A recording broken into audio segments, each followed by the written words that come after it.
What kind of so who's your partner in crime? Like he's like an actual fighter? Yeah. That's sick. So my name's Helene. I am the youngest executive in Hollywood history, the third woman to ever do my job, and my specialty is spin. So essentially, my job is to make people famous and save politicians when they get caught with hookers.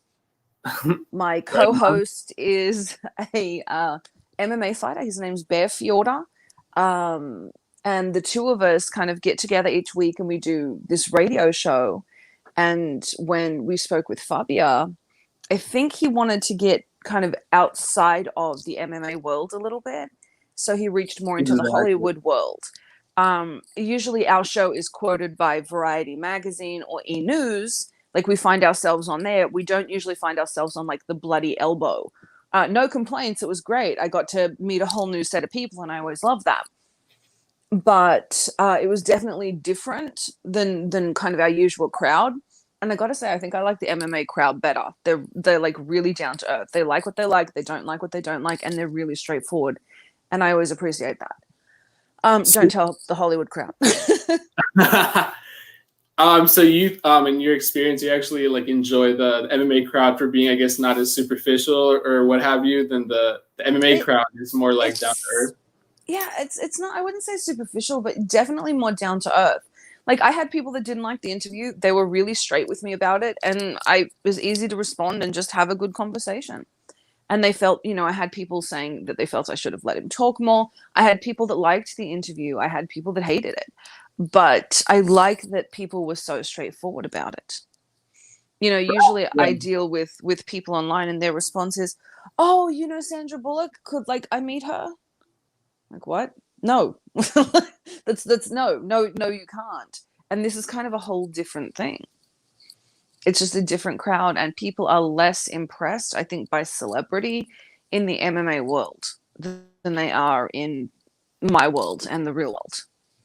I still Um, have to do that differentiation. Hollywood is not the real world.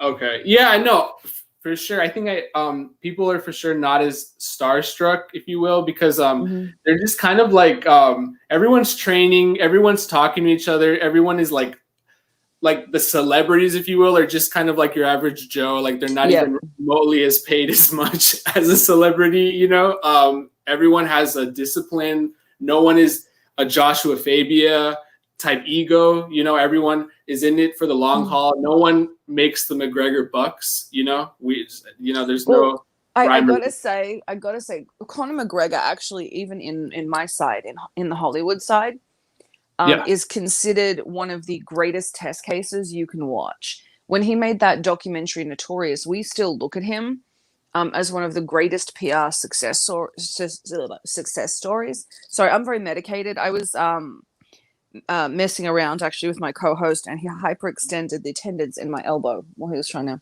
show me a move. He told me not to move, so of course I moved.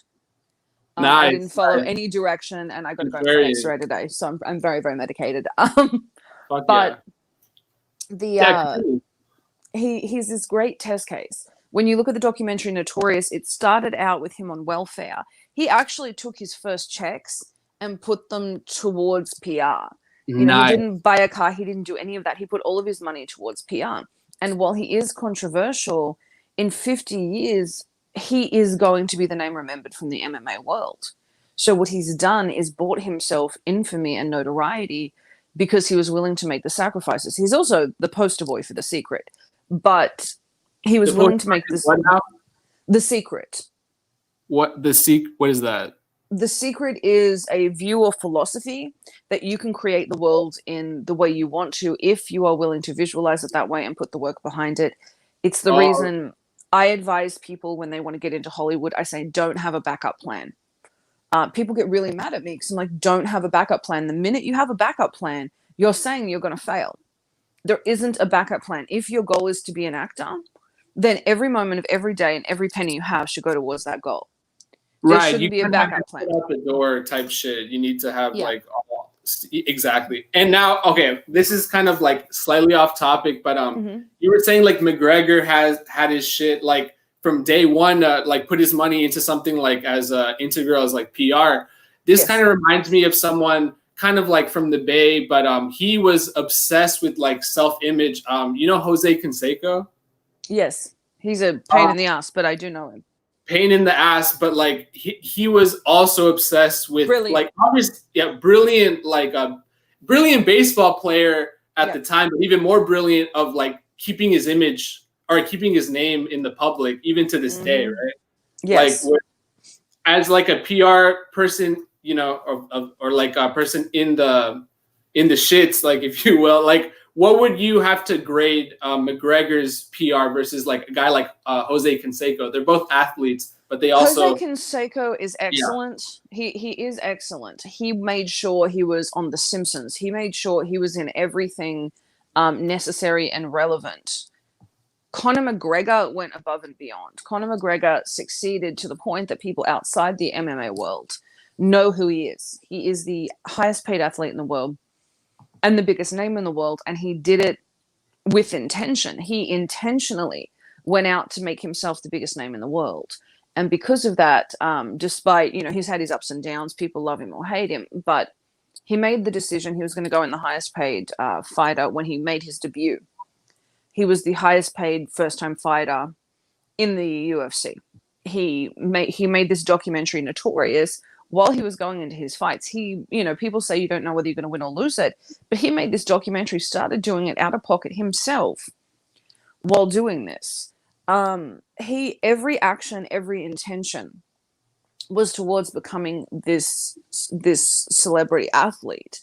And you saw the same thing when you look at Muhammad Ali. You saw it with Mike Tyson, but nobody's ever done it to the degree that Conor McGregor did. And he's very, very impressive simply because of that. You know, I look at my co-host, Bear Fiorda. He'll constantly turn around when we have conversations and say, especially in the MMA world, it's a lot like Hollywood. You can't have one foot in and out. If you're not eating, breathing, and sleeping, fighting, you're going to get knocked the fuck out. That's, you know, his wording on that. And on top of having that eat, breathe, sleep fighting, Conor McGregor ate, breathe, and slept his image, and ate, breathe, and slept the person he wanted to be.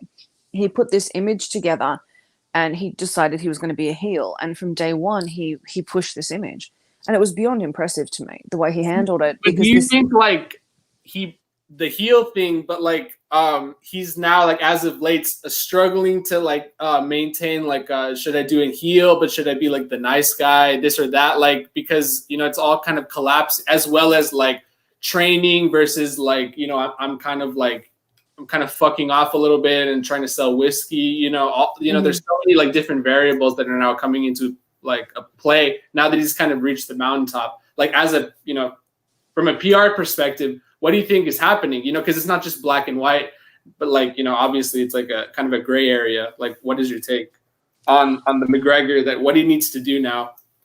So if I was in charge of Conor McGregor, I would say take a beat on the whiskey. He already sold the company. But yeah, he did. Obviously, he already sold it, but he's still rich and busy and shit. But yeah. I would say take a beat on that, and I would be looking at what the next phase is. Does he want a television show? Does he want to be a commentator? What does Conor McGregor want to do next? And I would start putting, gearing towards whatever his next step is, simply because there's only so long, and again, I'm going to quote Bear here, my co-host, there's only so long you can be in the cage. When you look at the Joshua Fabia thing, one of my co-host's biggest fears is getting CTE, getting brain damage, and somebody taking advantage of him the way Joshua Fabia took advantage of Diego Sanchez. That actually bone deep terrifies him. And the more often you get in the cage, the more chance there is of that injury. Conor McGregor doesn't have to be in that cage anymore. He's made the name. He's made that money. He needs to get in if he wants those belts. But what he should be doing is building for the next phase. And rather than risking more injury. Pardon? That phase has already been built, though, in my opinion, right? So, like, what else is there besides his pride and ego just carrying him along to all this bullshit that, you know, in the cage at least, right? Because isn't he already like a billionaire? He is, but he genuinely loves the fighting. Exactly. That's what. it's a love of the sport. The problem is this is a Yeah. sport that will take you out, that can cause dementia. It's a hard sport, and it's not an old sport. So we really, I mean, this sport's only about 40 years old. It's one of the first real, it's the first American kind of martial art. It's the first major sport to come out of the United States that's been adopted globally. The world doesn't care about baseball. They don't care about American football, like gridiron. They don't care about that. They do care about MMA. So this is America's first real big contribution to global sports, and it's only about 40 years old. So this is a big ass deal, or about 30 years old. I beg your pardon. It got big in the 90s. So it's only about 30 years old. So we don't know all of the long-term consequences, but we can look at boxing to see what they're going to be. We're already seeing, and this is far more brutal. We're already seeing guys with dementia, with CTE, with all of these problems coming out. So in Conor McGregor's case, yes, it is a little hubris, but it's also a love of the sport. I mean, getting someone out of that cage that genuinely loves the cage is hard. And he is brilliant at what he does. I think if I was advising him, I would tell him, okay, you've done it. Let's have a massive farewell fight. And I'd like to transition you into acting. I'd like to look at The Rock as your blueprint for what we're doing next. Okay, for sure. What if he doesn't want to go into acting though? Because there are so then people... there. Oh, for sure. Continue. Sorry. So then look to Joe Rogan. Got it. Joe Rogan, as in guest or just become.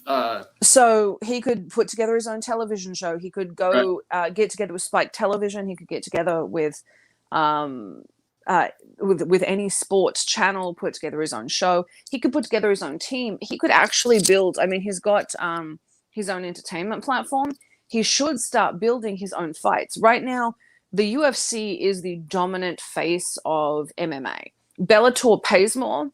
The UFC gets away with paying less simply because they have the name. If Conor McGregor built his own brand, similar to how Oscar De La Hoya was looking at was doing this with Golden Boy and stuff, he could put together this brand and rival the UFC. And I think he should. The more competition there is, the better the fighters are going to be. I mean, like anything else, each generation gets better than the last because they have to be. And if the UFC gets some real direct competition from another big brand, if Bellator got better, or if Conor McGregor put together his own fight group and started promoting internationally, it would be a huge deal. And it would it would kind of take away that monopoly from the UFC, and we would see fighters unionizing in a better way, being paid better and better taken care of if there was more competition. No, I understand. Yeah. Well, the Conor is in a special position, no doubt that he's kind of, he's figured out. I mean, no, he's really gotten to the mountain. But what else besides Conor? There are other players in the game. I mean, he could honestly buy out the UFC and what have you. But I mean, let's get outside of the Conor McGregor issue. So your interview with Joshua Fabia was truly remarkable, and it went viral for half the right reasons, but more interestingly, the wrong reasons. I mean, why? How was interviewing honestly a sociopath and all that? How was the? So I'm going to be careful what I say, as Jesse on Fire wants to come jump back on my show and actually interview Fabia himself. I bet. So does the gent from MMA from rap MMA and rap battles. He just changed it to MMA allegedly. So I'd like to get these two guys together with him, so people in the MMA community can have some time to interview. But Jesse on Fire to me is not a fucking person of the MMA community. He's kind of like a clout chaser. You know what I mean? He's one of those conservatards, these old heads that tries to make a name by old man screeching at the clouds, the guy from The Simpsons, the old dudes, holy dad, I get what you're saying there. I happen to like him as a person. I think he's a great human being. I watched some of his videos to do research on all of this, but I just noticed, I was there's the correlation between your videos and his videos, but I'm I know where he's coming from, and I'm like, he's trying to make a name off the Fabia situation, and I'm like, I just thought What it I was found, brought him so up. the reason I liked Jesse on Fire, just coming from someone outside the MMA community, Yeah, I was able to understand it better without being entrenched. When I go to when I was doing my research and my assistant was doing my research. I'm like, when I was doing my research, my assistant was doing my research for me, and I started doing my research. When we got on these platforms that were exclusively MMA, yeah, you yeah. really had to be a follower of MMA and the MMA community to understand it. Exactly. And I found with Jesse on Fire, it's kind of a show that if you like watching it, your girlfriend can watch and follow. Exactly. It's kind of like, it's like fucking, yeah, like I've seen it like political shows that are like the exact same thing. It like digests it for you or whatever. It's very easily watchable and what have Yeah. you. Like I've seen him even like retract like videos that he's done because he's gotten it wrong and shit. And I'm like, dude, like I don't need a middle-aged geezer to tell me what to do and whatnot. But it's okay. I mean, I'm sure there's a market for it, but when I don't need a guy like, you know, turning into a fucking balloon, you know, every time to tell me like a certain, you know, topic. And like the guy is literally bullying like, you know, a guy who's like what, 5'1". I mean, it's not a good look, like in my opinion. Well, I'm gonna say I disagree with the bullying. I think I find Jesse very, very controversial. People love him or people hate him. I happen to enjoy his show because it's easy for me to consume and understand, where I have difficulty with some of the others. But like I said, my specialty is Hollywood, not is not MMA. Where Jesse is very much like I would take him and put him on a TV show. He's a sell for Hollywood. He's a sell for Hollywood, so he would be more consumable to someone like me. For like what, Fox News? No, I don't like Fox News. No, I have very difficult. He would be like what, for like One America, right? I don't know. Like what would be the network for him? ESPN. I could easily sell him to ESPN. ESPN? Interesting. Yep, very much. ESPN is doing. So once upon a time, a lot of these reality show networks started as educational networks before they became reality show networks. ESPN is currently looking for the term we use as talking heads, which are people to get on there and are looking for talking heads. So Jesse, to me, while politically he and I are not on the same page, he's easily consumable, and I like that. Rap battle and MMA and rap battle, same thing. I find him very, very easily consumable and very funny. The MMA community is amazing. You guys are really supportive of each other, but it's also very closed off. So when we were doing research, it was difficult to find the information I needed. I sat down with my co-host Bear, and he's explaining things to me I didn't understand. And I think it's hard for me in any way to feel sorry for Joshua Fabia, just because like I said, when I talked to my co-host, you know, his biggest fear is this happening to him. And when I spoke with people that know Diego Sanchez, they said, you know, he's always been a little kind of hippie, but he hasn't. He's always been a nice guy. Like he got into some oddball stuff where he got into. No, I mean, there's I'm not trying to like at all fucking say that Fabia is like a victim at all. I'm just saying that like the dude says some shit, Jesse on Fire, where he's like, I need to take some Adderall for fucking 6 months, and then I'll be down to size to fight, you know, this 5'1" midget. It's just like, dude, what are you doing, man? You know what I mean? Are you like? Just like he's trying too hard, is what I'm saying. His approach. It's like he's trying to obviously pander to like the pseudo MMA just bleed fan base, which like doesn't exist anymore. And it's just like he's pandering, dude. He sucks. Like he's like a boomer that's trying to be like, you know, like a wannabe. Like he's never fought in his life. He's like a grifter almost. He's like a Candace Owens type. So, you know? Well, I'll say we'll agree to disagree on that. I always find you know, and we can agree to disagree on that. For the most part, I find that I agree with you. On this one, not as much. But again, I'm coming from like outside the MMA world. Like my biggest experiences with MMA is I've dealt with my co-host, and he hyperextended my elbow the other day because I wouldn't listen to him. He's like, okay, now we do this. Now when I show, he's like, well, I asked him to show me, and he's like, whatever you do, don't move. I was like, okay. Oh, So of course I moved, and he yeah. didn't listen. And as soon as I did, he let go, but it was enough. like, oh look, they gave me a lot of Percocet. Yeah. But yeah, so and now he won't show me anymore. He's like, that was nice, that was enough. You're not allowed in my gym anymore. I'm like, gee, thanks. There's not a lot of these. It's like, yeah, I got kicked. I was like, I got kicked out of the gym.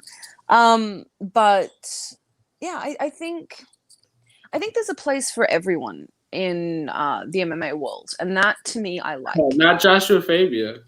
No, okay. I said for everyone. I didn't say for people trying to take advantage of the MMA world.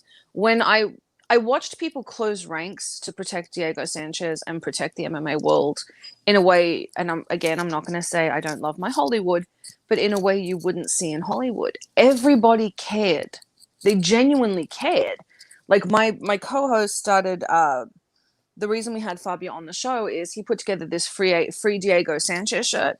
He approached us and said, if we get Fabia and Diego on, because we actually booked them together before they separated, he said, can the show pay for counseling for Diego and for image rehab?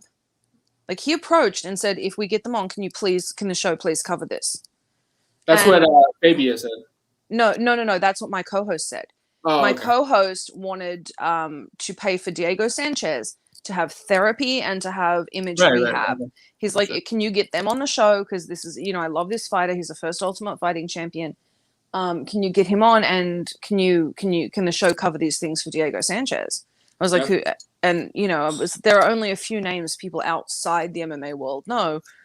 We know Diego Sanchez. We know Conor McGregor. And wait, Anderson's. Isn't your co-host an MMA fighter? Yes, I'm talking about what I knew. Oh, right. So he's the one that wanted Fabia and Diego Sanchez on the show.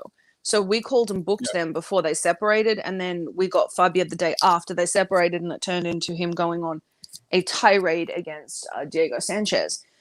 But the original plan was to get Diego Sanchez on the show, and the show was going to, when he stepped away from Fabia. So, if you step away from Fabia, we will cover counseling for you. We will cover image rehab for you. And that was because my co-host, was kind of paying attention to what was going on. And you just wouldn't see that in the Hollywood world. You wouldn't see, other Hollywood people giving that bigger shit. But in the MMA world, you guys all rallied behind Diego Sanchez because you were worried about him. And that, to me, spoke really highly of the MMA community. I feel like a lot of it is honestly, though, for clout, because we didn't give a shit about him enough for like 2.5 years to have his Fabia's teeth sink in, when he was going through a divorce, and when he was, literally broke and he was on death's door, taking pills and fucking, homeless and shit. And it was only like when this story kind of got a lot of traction that everyone is professing their love and, trying to fucking, be a fucking I think this story on Twitter. I think this story got traction because of how bizarre it got. It's very easy when someone's having trouble with pills to step back. But what seemed to get the traction was this OnlyFans business. Yeah, I was just about to bring that up too. It's very Tiger King-esque. It's very fucking, out of the blue. And because MMA is so in its infancy and compared to the multitude of Hollywood stories and shit, this obviously was a big deal for the MMA community, and we obviously felt very interested into it. But I wouldn't say we rallied behind it. We were just very intrigued, So I get that. I guess what I saw when I started looking into it was people trying to reach out to Diego Sanchez. I saw fighters trying to reach out. I saw when I started interviewing these fighters, when we were doing our research before we had them on the show, some of them had been reaching out for a long time, some of them hadn't. But the strangest parallel I saw, I've worked. The film industry is very intertwined with adult film. Vivid is a company that we work with. They do porn. And I see a lot of young girls, the way they get into porn is they meet this guy or this pimp. And this guy will turn around and say, I'm not going to have you do anything naked. I'm just going to use a sexy title. Okay, now I'm going to have you do a little bit more and a little bit more and a little bit more. And what really caught me personally is when I was watching this road Diego Sanchez was on, my genuine feeling was in 6 months, this guy's going to end up doing full blown porn. Like I've seen this road 1,000 times with every young girl. And I felt that if Diego Sanchez was a woman going through this so publicly, people would have stepped in. But because he's such a strong man, because he's a strong guy, I don't feel they did. I felt there was a lot of almost reverse sexism here. No, I could actually see that. You know what I'm saying? Like that OnlyFans shit was very like fucking like out of pocket, but I could totally see that happening. You know, like because it's so new age, yet it's so fucking like people can like just think outside of the box. So, yeah, 100%.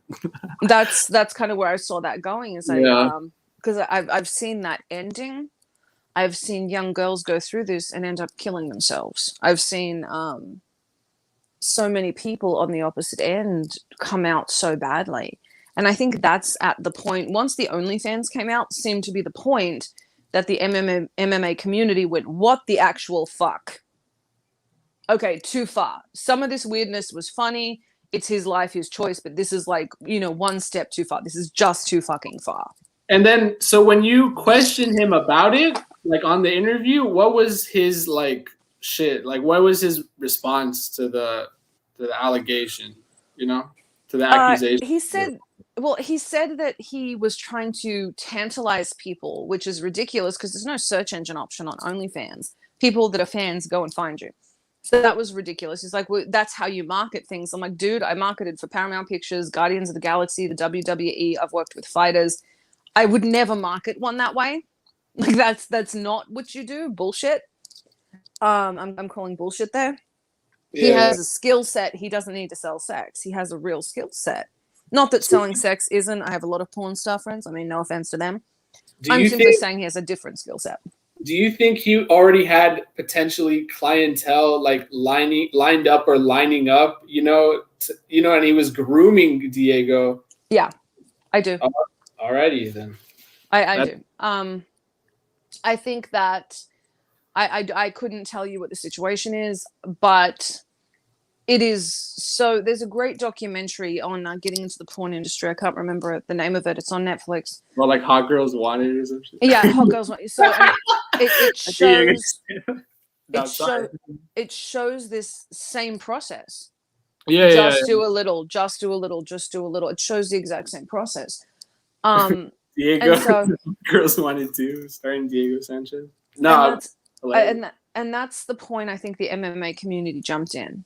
I think everyone kind of left him to his own devices up until they started to see some serious exploitation.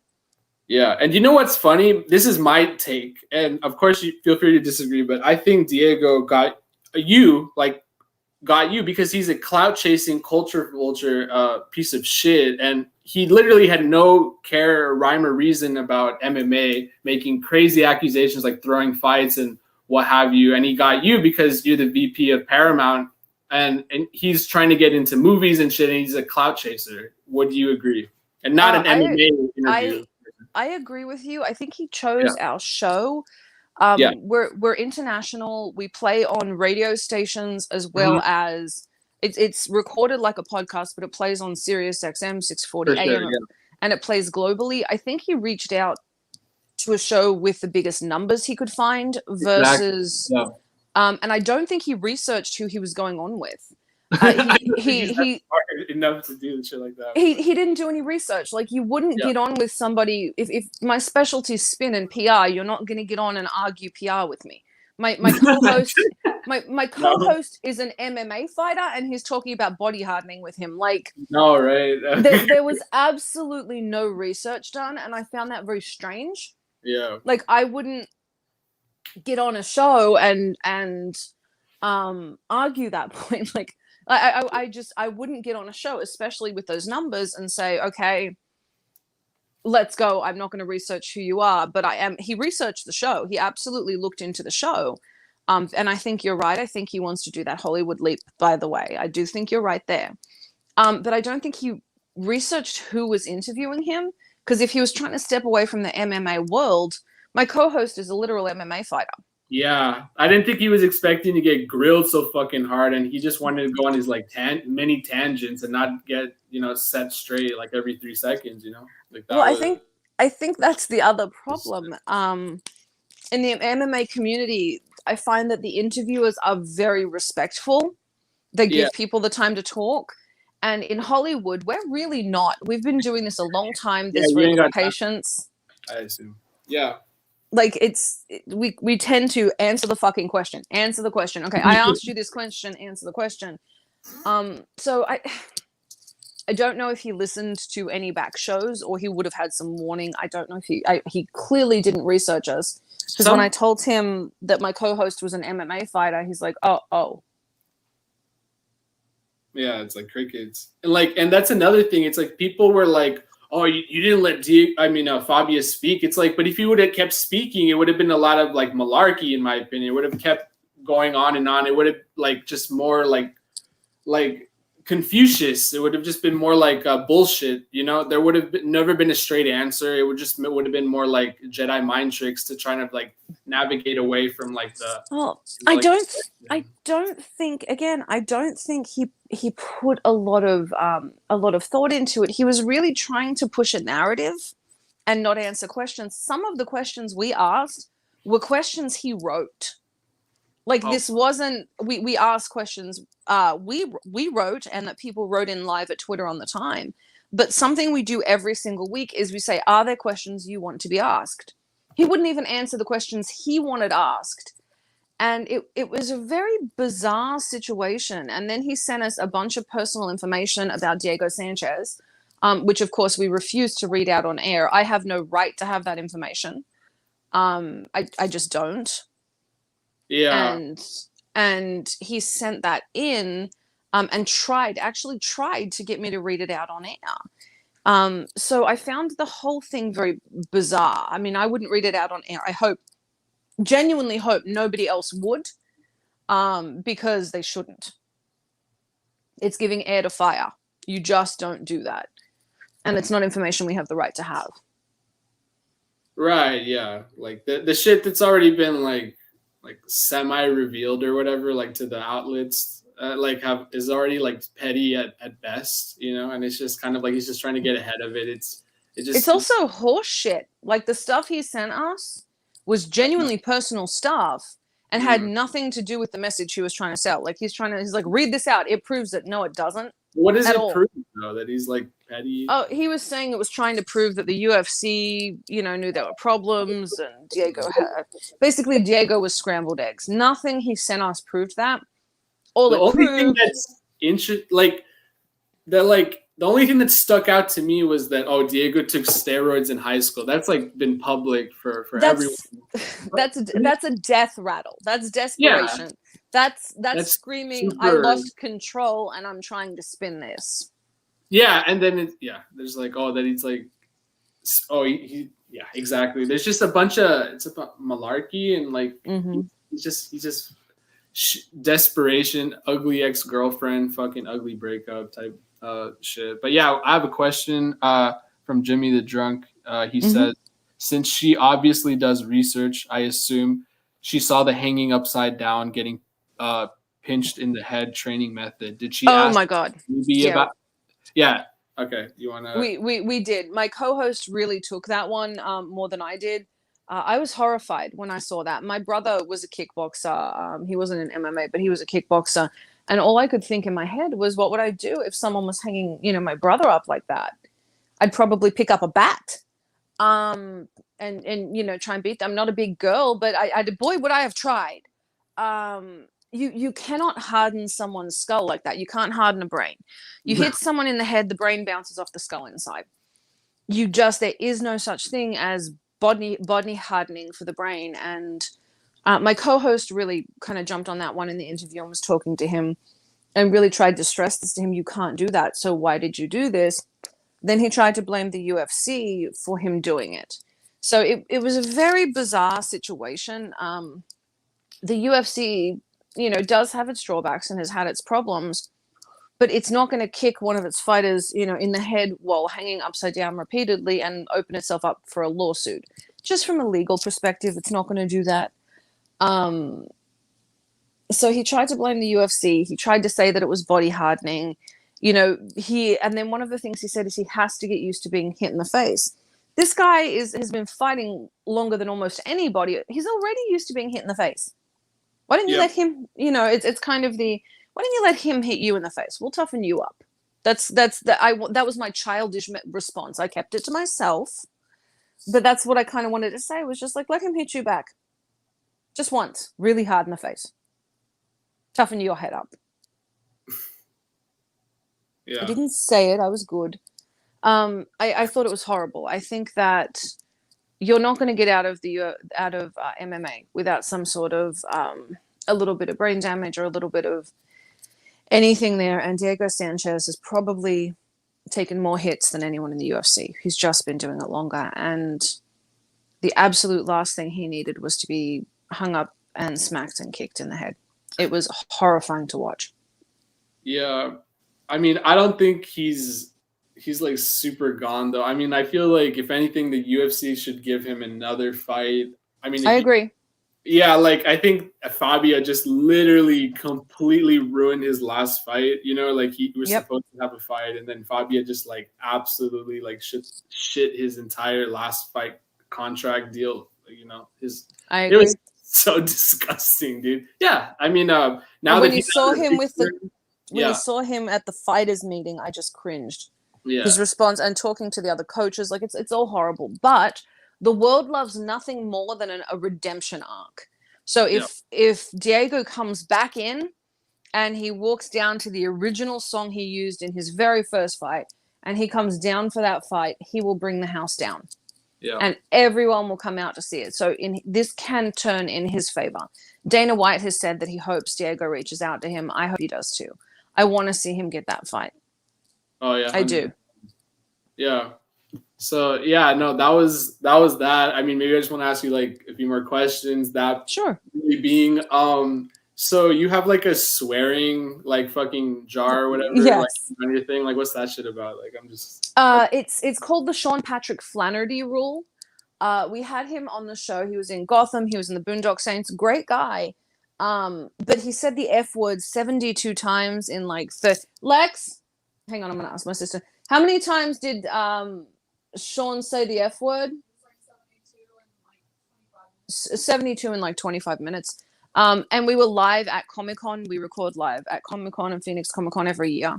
So we're live at Comic-Con, and he said the F word like 72 times in 25 minutes live, and we've got children horrified walking by. And then I couldn't control the mouths of the actors that I was working with, all my own.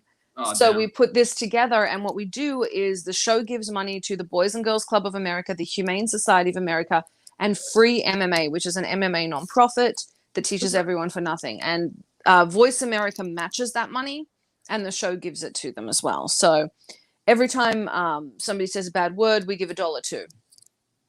Okay, and how long? Like I'm just like new to your program in general. Like how long? How much often do you have to give a fucking donation? Every single week. Okay. Except there's only one show we do, and we do it once a year when we get to Holocaust Remembrance with a woman named Miss Goldie, and she was she grew up during World War II in Germany. And horrific story. And so the only show there is no swearing is if we have her on, or it really depends on the guest, but 99% of the time it's a pretty foul language show. Right. No, that's a hell of a way to keep yourself in check. And shout out to the Boys and Girls Club. They're making hella bank. I didn't know if you knew this, but Dustin Poirier and McGregor have been absolutely decimating the donations this year. I don't know if you knew. Yeah, just good, just in general. Who do you have in that fight, by the way? I think Conor McGregor has more to lose. He really needs the win. So Conor McGregor really needs it. Poirier's hungrier. It's kind of a. But that's kind of like a fence-sitting answer. Like, who do you actually have? I'd like to see Conor McGregor win because I think he's coming to the end. At least he needs to be coming to the end. If it's good for the UFC, right? If like yes, right.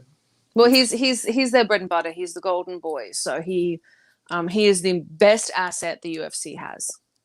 The Flow Chamber asks, where can I find the Sean Flanagan interview? LOL. Behind the scenes, Alexis. Behind the Can you behind this? It's on behind the scenes, voiceamerica.com. It's in the back archives. Can you tell me what episode the Sean Patrick Flanery show was, what year and what date, please? I would have to. Okay, she'll look that up, and you know what? I will post it on my on my Twitter at Summer Helene. She's gonna look that up. I think it's about 3 years ago. I can get back to you because I know you, and that's fucking awesome. Well, I think that about wraps it up, man. This has been so effing cool. You know, getting the scoop from Summer Helene. Am I getting the pronunciation right? It's Summer Helene, and actually Helene. I didn't even pick the name. When I started, I was a Victoria's Secret model, and I was doing horror films, and I worked a lot with Trauma. Like they did the Toxic Avenger and kind of Sorority House Slaughter, those kind of movies.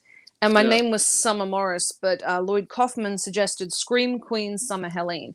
And actually, I still don't own my Scream. It belongs to Trauma, and it was sold to Not Scary Farm because I have this blood-curdling Scream. So Not Scary Farm. Yeah, man, you have a hell of a backstory, man. It's a shame we had to waste it on this boring ass MMA stuff. But Oh, that was more fun. That was fun. Like, I get sick of talking about Hollywood. This was good. Calls, No, actually, we have occasionally, when I'm not doing MMA stuff, we have this other Victoria's Secret model. She's from Lithuania, but she's like a little older, but that's for another time as well, But this has been really fun, and as always, Well, thank you very, very much. We don't have a fucking an exit. Well, so we'll do this. We'll do this for the exit strategy. Thank you very, very much for having me, guys. Everyone out there, you can find me at Summer Helene. Warning: anything I put out is usually naughty content. It's not always safe for work, but it's dirty stories, fun stories, Hollywood horror stories, and how an actor once got his penis ripped off.